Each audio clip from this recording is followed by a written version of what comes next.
Una persona nunca puede dar lo mejor si se siente asustada. Hola Mario. Hola. Buenos días. ¿Cómo estás? ¿Qué tal? Muy bien, muy contento de estar aquí. Yo quería preguntarte, Mario, si crees realmente que el estrés en su justa medida puede ser bueno, pero que si nos pasamos con el estrés puede ser aterrador los efectos.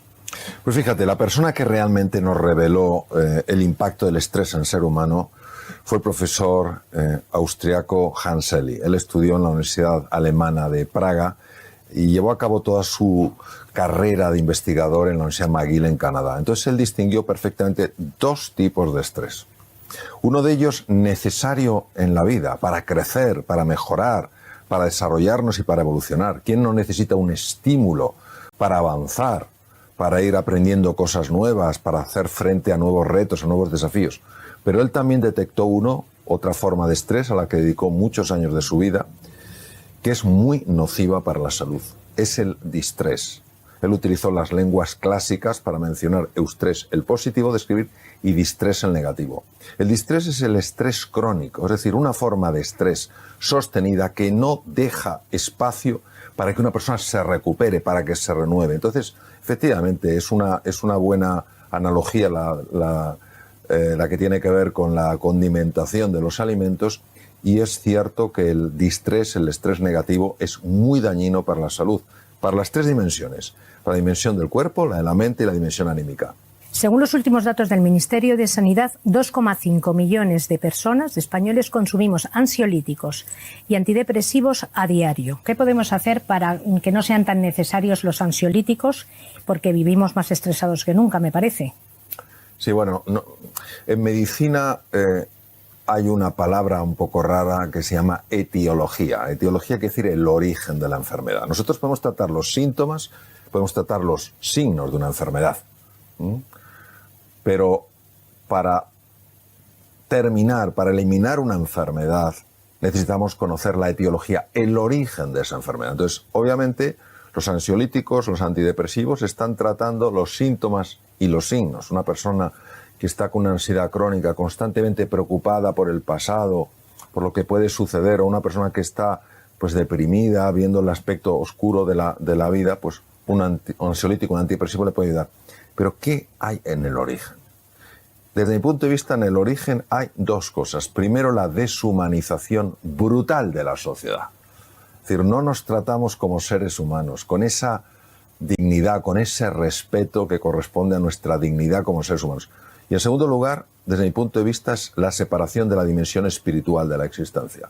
Entendiendo por dimensión espiritual un sentido de trascendencia, es decir, la voluntad de reconectar con nosotros mismos a un nivel profundo, la voluntad de reconectar con los demás reconociendo la diversidad, pero en lugar de tolerarla o enfrentarnos a la diversidad, celebrándola.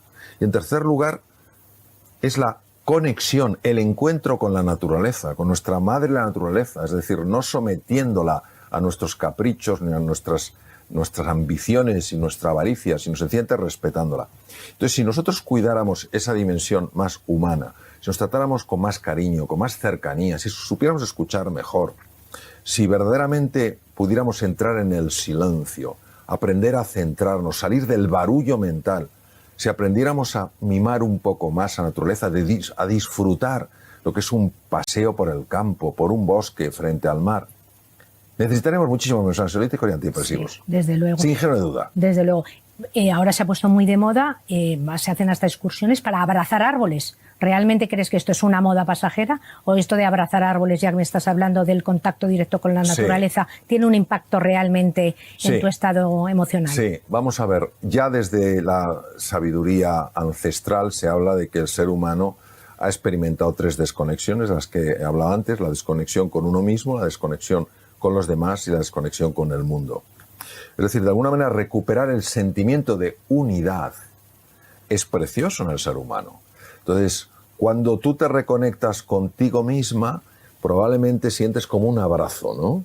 Cuando te reconectas con los demás, ¿qué quieres? Abrazarles. Cuando te reconectas con la naturaleza, te gustaría abrazar a la naturaleza. Bueno, los árboles representan una parte preciosa de la naturaleza. Es decir, si nosotros entendemos que es un elemento simbólico, que representa ese deseo de recuperar la sensación de unidad, me parece un gesto precioso. Muy bonito. Vamos, de hecho yo lo he hecho con frecuencia. Sí, claro. vas abrazando.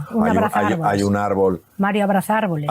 Sí, hay un árbol, un tejo en Inglaterra que tiene más de 2000 años y he estado unas cuantas veces ahí y por supuesto que ha abrazado ese árbol. ¿Y notas algo? Después de dar ese abrazo, ¿en ti hay algo que cambia?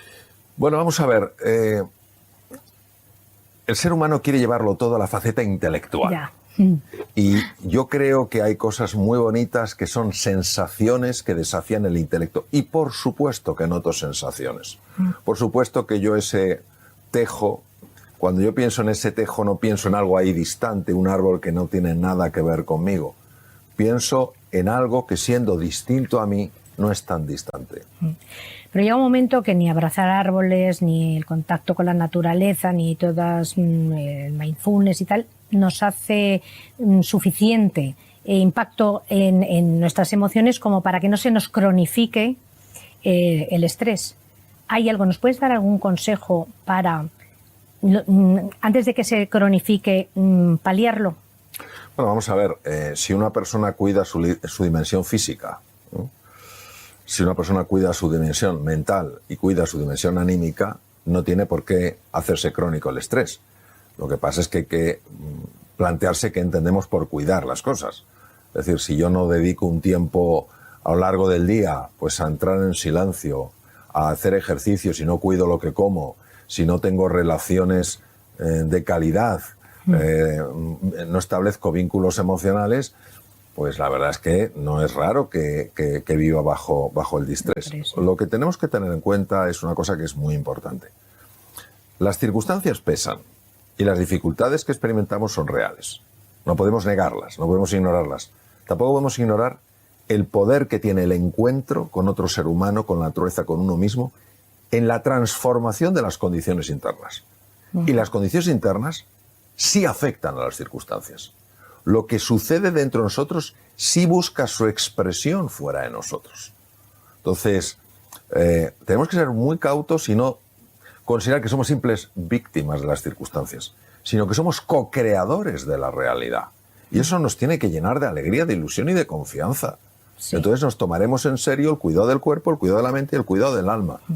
Pero luego llega el ámbito laboral, que es el que vamos a entrar ahora, y las encuestas dicen que el 73% de los españoles trabajadores padecen estrés. ¿Nos puedes dar algún tip para que durante nuestra propia jornada laboral, cuando estamos trabajando, que es eso que te acaban tu jefe te acaba de echar la bronca o no está de acuerdo con lo que has hecho y normalmente nos entra esa ansiedad, ese estrés que nos creemos ya incapaces de hacer las cosas? ¿Algún tip de estos así rápido para decir, venga, haz esto, fulano, y verás tú cómo baja tu grado de estrés de forma inmediata? Vamos a ver, la situación de burnout es una situación generalizada. O sea, no es que nos pueda venir el burnout, es que ya estamos ahí. Una parte muy importante de la población está en burnout o pueden caer en burnout. La situación está estar quemado. De hecho, la fase burnout la describió el profesor Hans Selye, se ha puesto de moda ahora, pero él la describió hace muchos años. Entonces, ¿qué se puede hacer en una situación de burnout? Primero describamos qué es el burnout. Burnout es una situación en la que una persona está experimentando ciertas cosas a nivel físico, a nivel mental y a nivel anímico. ¿Qué está experimentando a nivel físico? Agotamiento, mala salud, insomnio. ¿Qué está experimentando a nivel mental? Irritabilidad, tendencia al aislamiento, falta de ilusión por las cosas, falta de compromiso. ¿Qué está experimentando a nivel anímico? Un desconectarse con la vida, una falta de interés por la vida. Entonces, estas cosas se solucionan a 3 niveles. Primero, a nivel individual. Segundo, a nivel colectivo. Y tercero, a nivel estructural. ¿Qué es a nivel individual? Para que una persona salga de burnout, tiene que estar dispuesta a tomarse en serio, pasar del cuadrante de burnout al cuadrante de recuperación o renovación. No puede pasar directamente al alto rendimiento si antes no se recupera. Y eso tiene que tomarse en serio el cuidado del cuerpo, el cuidado de la mente y el cuidado de la dimensión anímica. Y hay mucha información sobre eso. No es una cosa difícil de encontrar. Eso a nivel personal. A nivel colectivo, tenemos que ser conscientes de hasta qué punto cuando una persona se siente amenazada por el juicio, por lo que me puede pasar, por si me van a echar, por si no sé qué tal cual, cuando una persona se siente amenazada, favorece el burnout. O sea, una persona nunca puede dar lo mejor si se siente asustada. Entonces, todos podemos generar entornos amables, entornos donde las personas no se sientan constantemente vigiladas, donde las personas se sientan valoradas. Y a nivel estructural, ¿qué podemos hacer? Cambiar las estructuras. Es decir, hay estructuras hoy en día que están haciendo muchísimo daño. No tiene sentido que una persona esté trabajando todos los días en su oficina hasta las 11, hasta las 12 de la noche. Si ha hecho bien su trabajo, ya acabó antes. O que tenga que estar todo el fin de semana preparando cosas. Una cosa es hacerlo ocasionalmente, porque es una situación nueva, y otra cosa acostumbrarnos a eso. No tiene sentido. ¿Por qué se está cambiando la estructura o se está buscando cambiar la estructura de asistencia mental para las personas que necesitan un apoyo en este sentido? Porque se está empezando a hablar de la envergadura de la patología mental que hoy en día, si no se habla, ¿cómo se va a resolver? Entonces, claro que se puede hacer. Lo que no podemos caer es en la desesperanza, en la impotencia, o pensar ilusoriamente que alguien lo hará. No, cada uno tenemos que tomar nuestra parcela de responsabilidad y empezar a hacer cosas. ¿Hay algo que puedan hacer, aparte de hablar, como dices tú, hay algo que puedan hacer las empresas o los empleadores a favor, que reme a favor de sus empleados? Sí. Ahora, me gustaría hacer una distinción.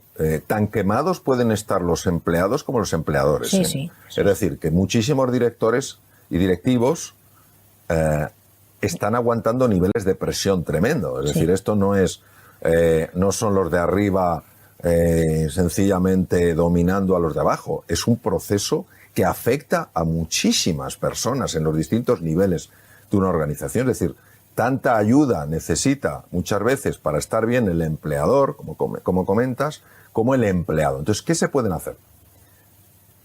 Se pueden hacer muchas cosas. Por ejemplo, hay una empresa que lo que ha hecho es, antes de empezar la jornada laboral, ha habilitado un espacio para que las personas que quieran puedan practicar durante 10 minutos mindfulness antes de empezar a trabajar. Y es masivo el número de personas que se apunta. Hay empresas que están ofreciendo opciones mucho más sanas para comer, hacerlo más fácil.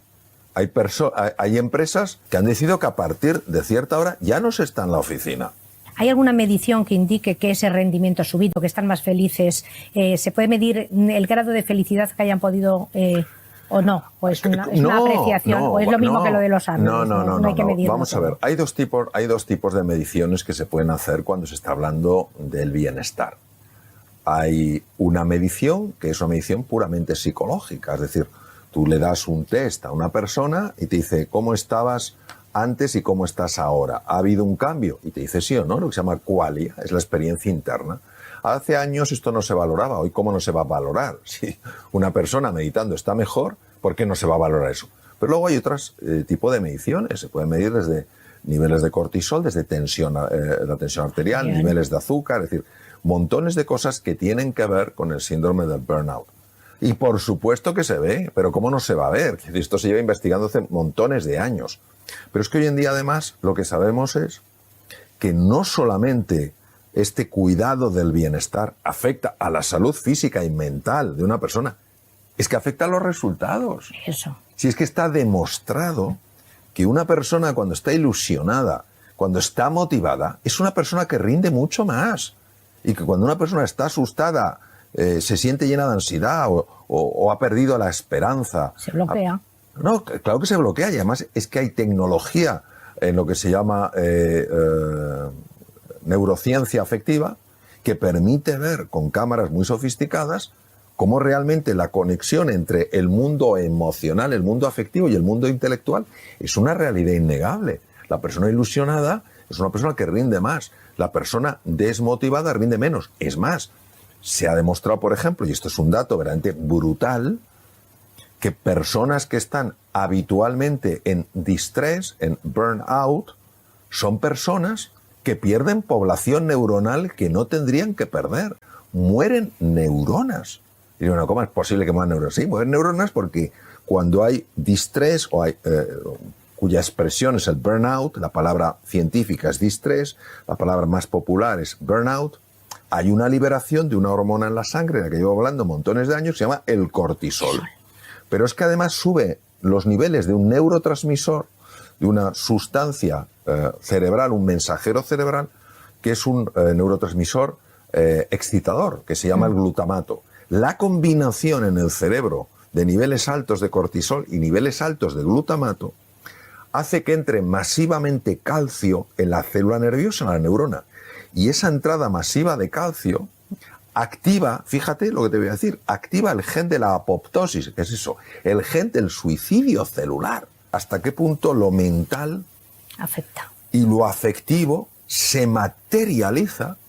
Y de la misma manera que esa cronicidad en el estrés, ese distrés que lleva el burnout, destruye población neuronal, también, y esto, el primero que lo intuyó, no lo podía mostrar, era Cajal, nuestro gran premio Nobel, es que cuando una persona está ilusionada, cuando una persona está motivada, hay células madre en el cerebro que se convierten en neuronas. Es decir, una persona se vuelve más inteligente, más creativa, más emprendedora, pero necesita ese estímulo, necesita esa ilusión, necesita esa pasión, ese entusiasmo. Por eso el gran Cajal, porque vamos, o sea, tendría que haber un museo para don Santiago Ramón y Cajal. Cajal decía, todo ser humano, si se lo propone, fíjate, no está hablando, no, es que yo no puedo hacer nada, no, si se lo propone, puede ser escultor de su propio cerebro. En aquel momento pensaban que Cajal hablaba metafóricamente. Cajal intuía algo que no podía demostrar con la tecnología. Hoy la neuroplasticidad es un hecho. Es un hecho, claro que sí. Como es un hecho que tenemos un segundo cerebro en el intestino con 100 millones de células nerviosas y que está directamente relacionado con el cerebro y que, fíjate tú, si nos afecta, que cuando dices la expresión se me ha cerrado el estómago, que viene, vamos, totalmente a colación del estrés, se me ha cerrado el estómago, se me ha hecho un nudo en el estómago. ¿Qué relación hay entre la salud mental y el intestino? Porque hace unos años era como, esto no tiene nada que ver. Sí, el primero que lo descubrió fue un profesor de gastroenterología catedrático en la Universidad de Columbia en Nueva York. Y efectivamente los órganos tienen distintas dimensiones. El tubo digestivo tiene una dimensión que es muy clara, que es el procesamiento de los alimentos. Nosotros comemos cosas, el tubo digestivo se las arregla para desestructurar esas cosas como si hubiera un rompecabezas y algunas piezas dicen, uy, esto tengo que dejarla marchar, y otras las tengo que absorber porque son fundamentales para la salud. Así se había entendido el tubo digestivo durante muchísimos años. Hasta que se descubrió efectivamente que había millones de neuronas en el tubo digestivo que no funcionan independientemente del resto del sistema nervioso, sino que están en constante conexión a través de neurotransmisores, a través de productos químicos, a través de señales nerviosas con el cerebro intracraneal. Entonces, ¿cómo influye? Influye muchísimo. ¿Por qué? Porque el tubo digestivo tiene dos poblaciones de bacterias. Unas serían las buenas, los bacteroidetes, y los otros son los malos, los firmicutes. Dentro de los bacteroidetes tenemos las bifidobacterias y los lactobacilos. Entonces, ¿qué hacen los buenos? Los buenos están intentando proteger la barrera intestinal para que no entren productos tóxicos. Porque si entran productos tóxicos, llegan al cerebro y lo inflaman. Y la inflamación cerebral está asociada a cuadros como la ansiedad y la depresión. Cuando empiezan a ganar los malos, los firmicutes, entonces los bacteroidetes ven reducida su acción y empiezan a colarse productos tóxicos que producen inflamación cerebral y son, al parecer, una de las causas de enfermedad de Alzheimer. Aunque es una enfermedad compleja, uno de los factores puede ser eso. Entonces, tú fíjate que cuando una persona está muy estresada, lo primero que se produce es una parálisis del tubo digestivo. Se le quitan las ganas de comer. O si tiene ansiedad, a lo mejor come demasiado, y eso tampoco es bueno para el tubo digestivo. Entonces, el balance se va perdiendo y el segundo cerebro, el cerebro entérico, el tubo digestivo, empieza a funcionar de una manera errónea y esto repercute en el cerebro. Entonces, bueno, podemos estar horas hablando de esto, porque es un tema apasionante. Por eso es tan importante cuidar la salud del tubo digestivo y por eso se me ha olvidado decir que los buenos, los bacteroidetes, fundamentalmente lo que necesitan es fibra. Los firmicutes, los malos, fundamentalmente lo que necesitan es azúcar. Claro. Más fibra y menos azúcar. ¿Y cómo podemos saber si se nos inflama el cerebro? ¿Hay algún signo externo que sepamos que se nos está inflamando? No, porque la inflamación, cuando uno dice, ay, se me ha inflamado la rodilla, Sí, no, claro. se ve la rodilla es evidente. roja, caliente y abultada. Sí, Cuando hablamos de inflamación, a nivel cerebral hablamos de lo que se llama inflamación crónica de bajo grado. Y no solamente se produce en el cerebro, se produce en el corazón, en los vasos sanguíneos, páncreas, etcétera. Entonces, es un tipo de inflamación, es real que es inflamación porque hay células inflamatorias, porque hay cambios en la permeabilidad de los vasos sanguíneos, pero no es esta inflamación permanente. Sin embargo, por ejemplo, si se sabe con estudios más finos que sí hay efectivamente histológicamente esos datos inflamatorios, pero que a simple vista no se verían. Lo que sí vemos es la expresión de esa inflamación. Por ejemplo, la ansiedad y la depresión. La ansiedad y la depresión tienen un trasfondo en gran parte inflamatorio. Por eso, fíjate qué cosa tan sorprendente y tan bonita. Personas que han cambiado sus hábitos de alimentación y tenían un cuadro de ansiedad o de depresión, han mejorado de su ansiedad y su depresión hasta niveles sorprendentes solamente cambiando la alimentación. Tomando más fibra. Claro, y dices, ¿cómo es posible? Porque los bacteroidetes empiezan a ganar. A ganar la batalla. A ganar la batalla. Uno dirá, ¿pero por qué están los firmicutes? Bueno, pues porque tenemos gérmenes. Parte podemos entenderlo y parte no. Los firmicutes sí hacen algunas cosas favorables, favorecen la absorción de ciertas grasas, etcétera. Pero fundamentalmente, digamos que se portan bien siempre que no vean que hay debilidad en el otro sitio. Ya. Esto es como, por ejemplo, nosotros en la piel tenemos estafilococo dorado. Estafilococo dorado es coagulasa negativa, no es patógeno. Pues igual, los firmicutes están ahí quietecitos mientras la población de bacteroidetes sea lo suficientemente grande. Si los bacteroidetes bajan, los firmicutes se crecen, empiezan a dominar y ahí tenemos problemas. Ya. Bueno, pues aparte de la alimentación, otra herramienta que tenemos que nos favorece muchísimo el controlar el estrés es la risa, tanto la risa real de Duchenne como la ficticia. Entonces, a mí me llamó mucho la atención, precisamente preparando esta entrevista, un experimento que hicieron en 2 universidades americanas, que seguro que conoces el experimento, que tenían que ver 2 grupos de personas, viñetas divertidas. Pero a un grupo le obligaban a tener el lapicero entre los labios y el segundo grupo entre los dientes, con la condición de que no pudiese tocar para nada el lapicero los labios. Entonces el cerebro se creyó, que es lo que quiero que me expliques ahora, cómo al cerebro podemos engañarle de esa manera, que simplemente forzando una sonrisa con un lapicero entre los dientes, el cerebro puede llegar a creerse que está feliz y de qué manera esto es tan importante para mitigar a lo mejor síntomas de depresión y estrés, aparte de la fibra. Bueno, esto es precioso. Fíjate, si nosotros observamos un cerebro desde fuera, veremos que tiene 4 lóbulos: el frontal, el parietal, el temporal y el occipital. Pero hay una gran cisura, es muy interesante porque esta cisura, la mitad de esta cisura, es decir, de esta hendidura, le faltaba a Albert Einstein. Y estaba cubierta de neuronas. En lugar de existir esa especie de apertura, estaba cubierta de neuronas. Pues si tú esa cisura de Silvio, la separas, aparece el lóbulo escondido. El lóbulo invisible, el 5º lóbulo o ínsula de Ryle. Ryle fue el descubridor. La ínsula de Ryle es una de las estructuras más apasionantes del cerebro humano. ¿Por qué? Porque contiene el esquema entero del cuerpo. El mapa. El mapa entero del cuerpo. Y es uno de los mapas de los sentimientos.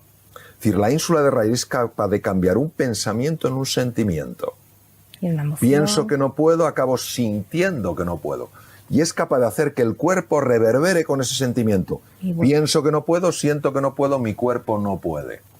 Pero la ínsula de Ryle no solamente es un paso de dirección corteza cerebral a cuerpo, es también de cuerpo a corteza cerebral. Entonces, cuando tú tienes una disposición de tu cuerpo propia, de un estado de alegría, como es una sonrisa, la ínsula de Ryle, que tiene perfectamente mapeada la cara, interpreta que se halle esa sonrisa, aunque sea una sonrisa, en este caso forzada por un lapicero, que tú estás contento.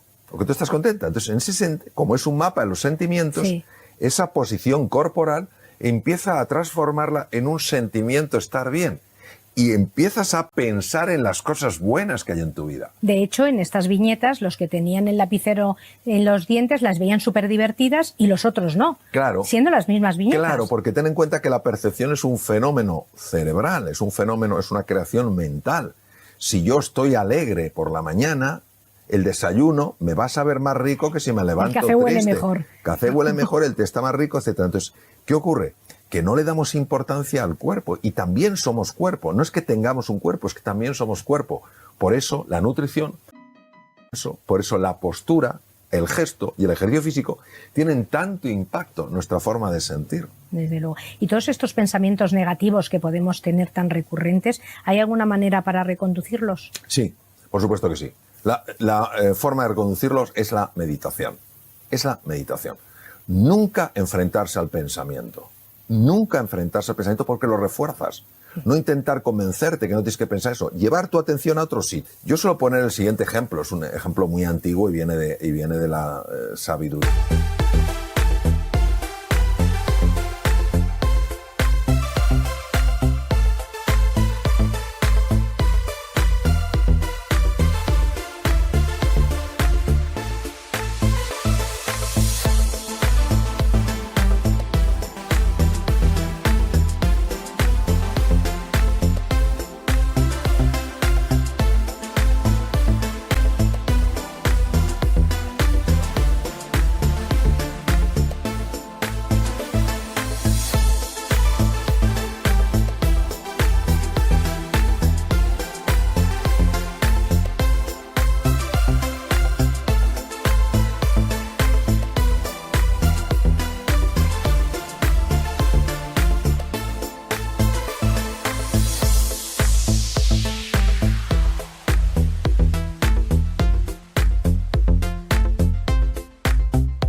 Oriental.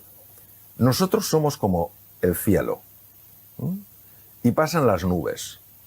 Las nubes van a pasar, pero no tiene el cielo que irse detrás de ellas. Entonces, si el cielo quisiera luchar contra las nubes aumentarían de tamaño, porque donde pones la atención lo refuerzas. Entonces tú sencillamente tienes un pensamiento, ¿vale? Pues el pensamiento, ¿qué cenaré hoy? ¿Lo ves? Pero no te arrastra. ¿Qué es arrastrarte? Te ves cenando, lo que vas a cenar. Ya te ha pillado. Entonces la atención la llevas al aquí y a la ahora. Entonces esto es muy bonito porque hoy en día la neurociencia contemplativa ha demostrado que en la distracción hay una red que se llama la red neuronal por defecto, que está asociada no solo a menor eficiencia, sino además peores relaciones sociales y peor salud.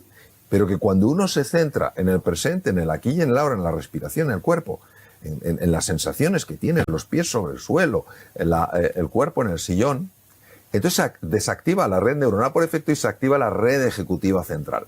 La red ejecutiva central está asociada a una mejora en la salud, una mejora en la eficiencia, una mejora en las relaciones.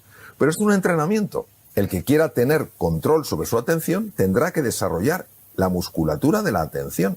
Es decir, acostumbrarse a estar más tiempo en la red ejecutiva central, en la red de atención, y menos tiempo en la red de la distracción. Sí. Hablando de musculatura, para hacer también un poco de musculatura cerebral, el ejercicio físico es tan bueno para el cuerpo como para la mente. ¿Qué tipo de ejercicios recomiendas para que nuestros niveles de estrés y de ansiedad bajen? El ejercicio aeróbico, es decir, aceleramos el corazón y la respiración, está asociado ya, sin género de duda, en base a la investigación, a la liberación de neurotrofinas. ¿Qué son neurotrofinas? Son el gran descubrimiento de la premio Nobel italiana Rita Levi Montalcini, una mujer maravillosa que murió con 102 años. Neurotrofinas son sustancias que favorecen que algo crezca. Es como si fuera el abono. Sí. Tú abonas una parcela y crecen cosas. No abonas, pues no crecen cosas. Entonces, ese abono, hay muchos tipos de abono.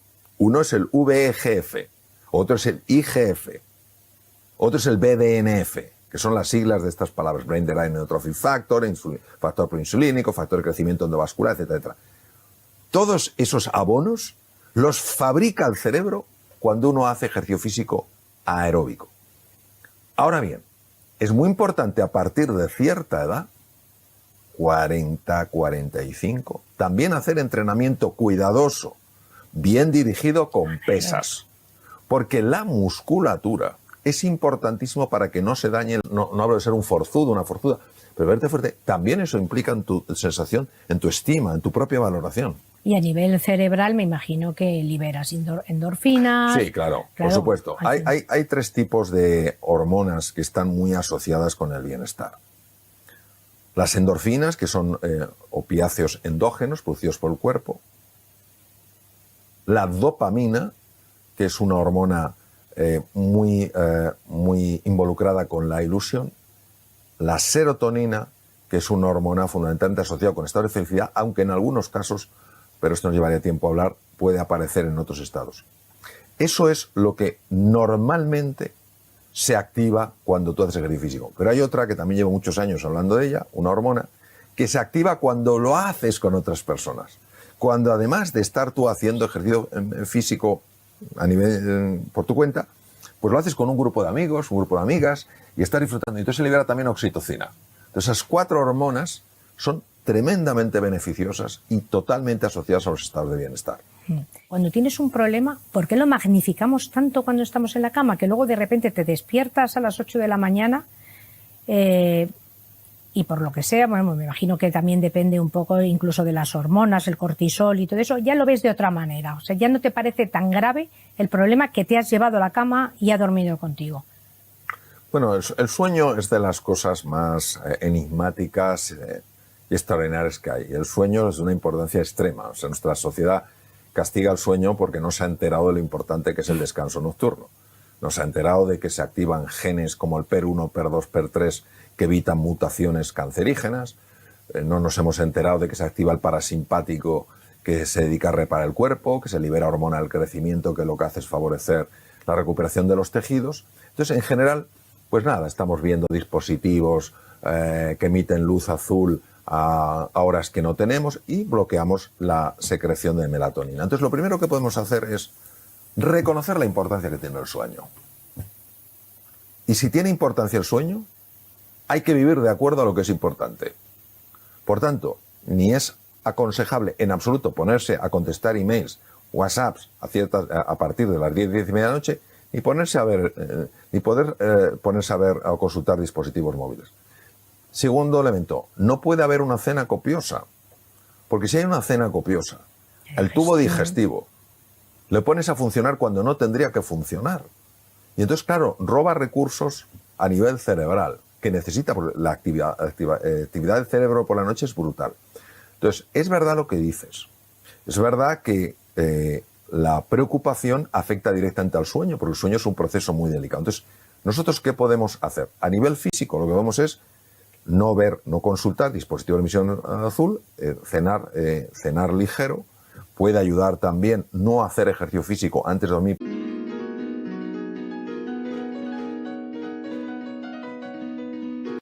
La memoria empieza a tomar ese problema y a incorporarlo en la memoria. Por eso es tan importante hacer un ejercicio de gratitud antes de acostarse. No te puedes acostar con un pensamiento negativo, porque la memoria, el hipocampo, reestructura a partir de ahí. Entonces, encuentra algo en el día, por pequeñito que sea, si buscas encontrarás, donde verdaderamente digas, mira, hoy me doy la enhorabuena porque vaya día que he tenido, pero he aguantado como una campeona. Hoy me doy la enhorabuena porque me quería haber comido ese bollo y me he aguantado y no me lo he comido. Y acaba con un pensamiento positivo. Parece una tontuna, pero es que no lo es.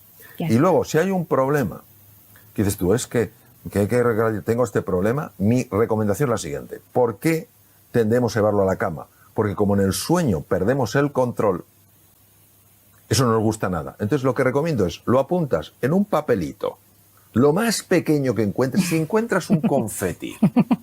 Y te cabe ahí. Un granito de arroz, claro, como hacen. Un granito de arroz. ¿Por qué? Porque si un problema así de grande lo puedes poner en un Lo papel minimizas. así de pequeño, imagínate el mensaje que estás dando al cerebro. Sí. Y esto parece una tontería, pero yo se lo Pero comenté a algunas funciona. personas y les ha funcionado de cine. Pues nada, hay que ponerlo en práctica, pero ya. Y luego también la apariencia física. O sea, cuando tú tienes estrés, se te deshidrata hasta más la piel. Te salen canas, arrugas. O sea, ¿nos puedes dar algún consejo para sentirnos más lozanos y guapos? Sí, vamos a ver. El estrés crónico, el distrés, utilizando terminología del profesor Hanseli, y recordando que es el causante del burnout, está asociado fisiológicamente, es decir, a nivel de funcionamiento, con lo que se llama un aumento del estrés oxidativo. ¿Esto qué quiere decir? Cuando uno coge una carretera de peaje, llega más rápido a los sitios, pero tiene que pagar un precio. Nosotros, para poder, en nuestro metabolismo, nuestra obtención de energía, para poder utilizar oxígeno, que nos da muchísima más energía que si fuera metabolismo anaeróbico, tenemos que pagar un peaje. Ese peaje se llama radicales libres. Radicales libres son sustancias muy dañinas para el organismo, pero muy controladas por el organismo porque tenemos encima sustancias químicas que las bloquean, ¿vale? Cuando los radicales libres superan un determinado nivel, como son moléculas inestables que en la corteza, en el anillo externo les falta un electrón, tienen que robar electrones de otras moléculas. Y entonces golpean moléculas para desestabilizar y robar las electrones y las convierten en radicales libres. Adivina dónde golpean. Pues uno de los sitios que golpean son las fibras de colágeno y de elastina de la piel. Con lo cual producen ese deterioro de la piel, pueden producir procesos malignos, etcétera, etcétera. Entonces, el estrés oxidativo, ese envejecimiento, parte de la misma raíz. Es una expresión más, en este caso, a nivel bioquímico. Bueno, Mario, para nosotros realmente ha sido un orgullo tenerte con nosotros como maestro para ayudarnos a ser un poquito más felices, para tener un poquito menos de estrés, y nos alegra muchísimo que te hayas pasado a este lado, que aunque hayas dejado de ser cirujano de órganos, que hayas llegado a nuestras vidas reparando almas. Muchas gracias. Muchísimas gracias, Mario.